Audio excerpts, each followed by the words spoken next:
नमस्कार, मैं हूं अर्चित और आप देख रहे हैं 4AM टुडे टीवी। नए भारत का नया नजरिया, जहां खबरें सिर्फ बताई नहीं जाती बल्कि उनकी सच्चाई पर गहरी चर्चा होती है। चलिए शुरुआत करते हैं हमारे खास कार्यक्रम खबर पर विस्तार से चर्चा के साथ।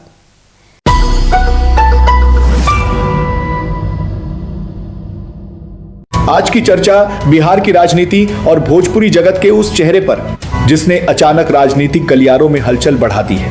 भोजपुरी इंडस्ट्री के बड़े स्टार खेसारी लाल यादव, जो कभी आरजेडी के टिकट पर चुनाव लड़ चुके हैं, अब भाजपा के बड़े नेताओं के साथ नजर आते हैं और फिर एक ऐसा बयान देते हैं जो सीधे गरीब, महंगाई और देश की आर्थिक नीति पर सवाल खड़े करता है। तो क्या ये सिर्फ एक कलाकार की राय है या बिहार की राजनीति में कोई नई पटकथा लिखी जा रही है?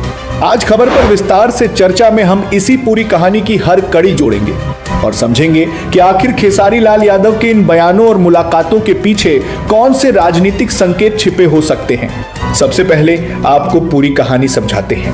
हाल ही में पटना में एक तस्वीर सामने आती है जहां भोजपुरी स्टार खेसारी लाल यादव भाजपा के राष्ट्रीय अध्यक्ष नितिन नवीन के घर पहुंचते हैं। यह मुलाकात सामान्य नहीं मानी गई क्योंकि वहां बिहार के सीएम सम्राट चौधरी और भाजपा प्रदेश अध्यक्ष संजय सरावगी भी मौजूद थे।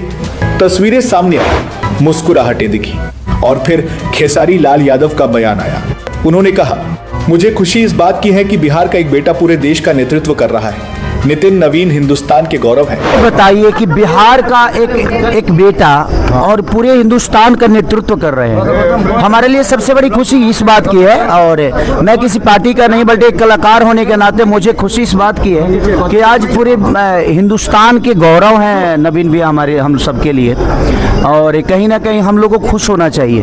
मैं किसी पार्टी विशेष का और किसी जाति विशेष का नहीं, बल्कि मुझे लगता है कि एक इंसान होने के नाते हमें सबको बधाई देना चाहिए। और एक व्यक्तिगत रिलेशन शुरू से है, हाँ हम एक दूसरे से मिलते कम है, बट मुझे लगता है कि हर आदमी को, अगर अपने बिहार का कोई आदमी बड़े लेवल पे जाता है और अपने बिहार को बेहतर बनाने की बात करता है तो उसके साथ हम सबको रहना चाहिए। इसी के लिए, और आज भैया का बर्थडे था और मैं भी पटना में था, तो मुझे लगा जो नहीं है इस शुभ अवसर पे एक अपने बिहार का एक ऐसा बेटा जो आज पूरे हिंदुस्तान को नेतृत्व कर रहे हैं, तो सबसे बड़ी खुशी हमारे बिहार के बेटा के लिए थी और एक बड़े भाई नवीन भैया के लिए थी।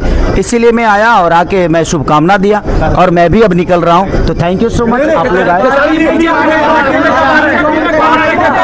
जब इतना विकास हो रहा है तो पार्टी में कब क्यों आ रहा है? भाई मैं किसी पार्टी में नहीं जा रहा हूँ, नहीं आने वाला हूँ। मैं एक कलाकार हूँ और मुझे कलाकार रहने दो। वो अलग विषय, मैं आरजेडी के साथ हूँ, हाँ रहूंगा। मैं एक इंसान के साथ हूँ, एज ए इंसान के साथ जो बेहतर करता है उसके साथ उसका सपोर्ट करता हूँ, उसका प्यार लेता हूँ, आशीर्वाद लेता हूँ। मैं कलाकार से ही हूँ और कलाकार ही रहने दो, मुझे कुछ मत बनाओ। अब राजनीति में शब्द कभी साधारण नहीं होते, विशेषकर तब जब कोई लोकप्रिय चेहरा किसी बड़े राजनीतिक मंच के करीब दिखाई दे। लेकिन कहानी यही खत्म नहीं हुई। कुछ ही समय बाद खेसारी लाल यादव का एक और बयान सामने आता है। इस बार मुद्दा था महंगाई और आर्थिक बोझ।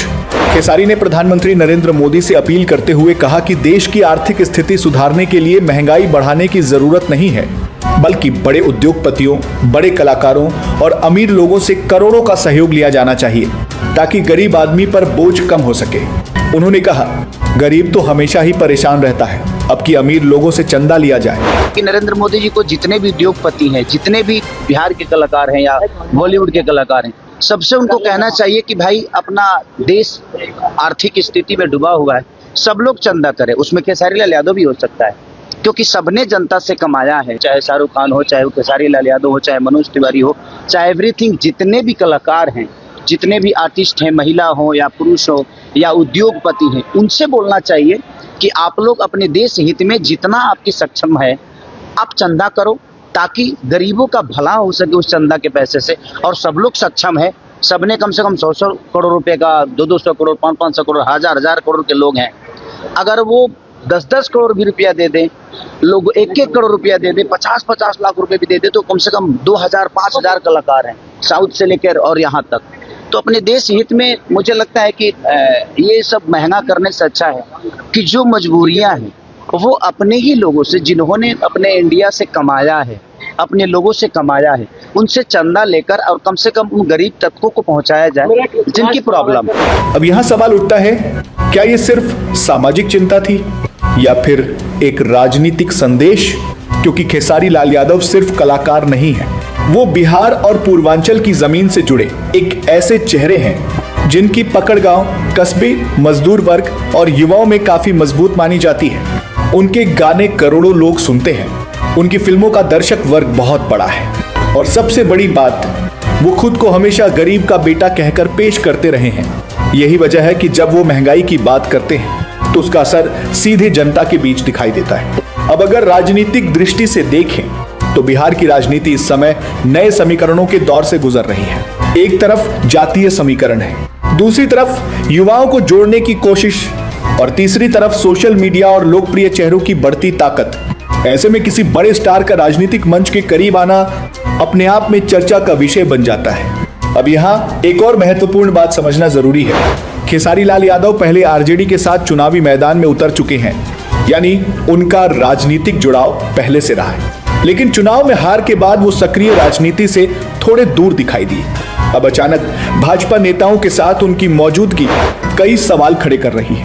राजनीतिक विश्लेषकों का मानना है कि भाजपा बिहार में ऐसे चेहरों को आगे लाना चाहती है जो सीधे जनता से जुड़ाव रखते हो, विशेषकर ओबीसी, पिछड़े वर्ग और युवा मतदाताओं के बीच लोकप्रिय चेहरे चुनावी राजनीति में बड़ा असर डाल सकते हैं और खेसारी लाल यादव इस समीकरण में फिट बैठते दिखाई देते हैं। हालांकि अब तक न भाजपा की तरफ से कोई आधिकारिक घोषणा हुई है और न ही खेसारी लाल यादव ने पार्टी ज्वाइन करने की बात कही है, लेकिन राजनीति में संकेत अक्सर सीधे नहीं दिए जाते। कई बार मुलाकातें, बयान और सार्वजनिक मंच ही आने वाले बदलाव का इशारा बन जाते हैं।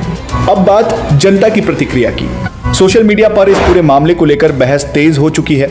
कुछ लोग कह रहे हैं कि खेसारी जनता की आवाज उठा रहे हैं, गरीबों और महंगाई की बात कर रहे हैं और यही एक कलाकार की जिम्मेदारी भी है। वहीं कुछ लोग इसे भाजपा के साथ बढ़ती नजदीकियों का संकेत मान रहे हैं। कई लोग यह भी पूछ रहे हैं कि क्या आने वाले समय में खेसारी किसी नए राजनीतिक रोल में दिखाई दे सकते हैं। अब अगर इस मुद्दे का सामाजिक पहलू देखें तो यहाँ एक बड़ा सवाल सामने आता है, क्या आज देश में महंगाई और आर्थिक दबाव इतना बड़ा मुद्दा बन चुका है कि कलाकार भी खुलकर इस पर बोलने लगे हैं? क्योंकि आम आदमी की सबसे बड़ी चिंता आज रोजमर्रा का खर्च है। रसोई गैस, डीजल, पेट्रोल, खाद्य सामग्री, बिजली, दवाइयाँ, हर क्षेत्र में बढ़ती लागत ने गरीब और मध्यम वर्ग की मुश्किलें बढ़ाई हैं। ऐसे में जब कोई लोकप्रिय चेहरा जनता की भाषा में आर्थिक दर्द की बात करता है तो उसकी चर्चा सिर्फ मनोरंजन तक सीमित नहीं रहती। अब इस पूरी कहानी का राजनीतिक संकेत समझिए।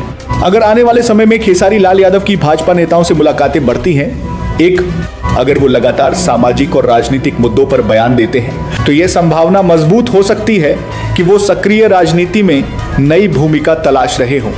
लेकिन फिलहाल तस्वीर पूरी तरह साफ नहीं है और जिम्मेदार पत्रकारिता यही कहती है कि किसी भी निष्कर्ष पर पहुंचने से पहले तथ्यों और घटनाओं को संतुलित नजर से देखना जरूरी है। 4AM टुडे टीवी की इस विशेष चर्चा में सबसे बड़ा सवाल यही है, क्या खेसारी लाल यादव सिर्फ एक कलाकार की तरह समाज की आवाज उठा रहे हैं या फिर बिहार की राजनीति में कोई नई पटकथा धीरे धीरे तैयार हो रही है? क्या आरजेडी से चुनाव लड़ने वाला यह चेहरा भविष्य में भाजपा के साथ नई पारी खेल सकता है?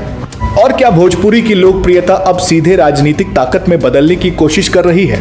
इन सवालों के जवाब आने वाला समय देगा, लेकिन इतना तय है कि खेसारी लाल यादव अब सिर्फ फिल्म और गानों की खबर नहीं रहे, वो धीरे धीरे बिहार की राजनीतिक चर्चा का हिस्सा बनते जा रहे हैं। फिलहाल इस मुद्दे पर नजर बनाए रखना बेहद जरूरी है, क्योंकि बिहार की राजनीति में छोटे संकेत भी आगे चलकर बड़े बदलाव का कारण बन जाते हैं।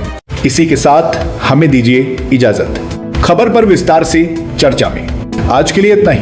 कल फिर मिलते हैं किसी बड़ी खबर के साथ हमारे खास कार्यक्रम खबर पर विस्तार से चर्चा।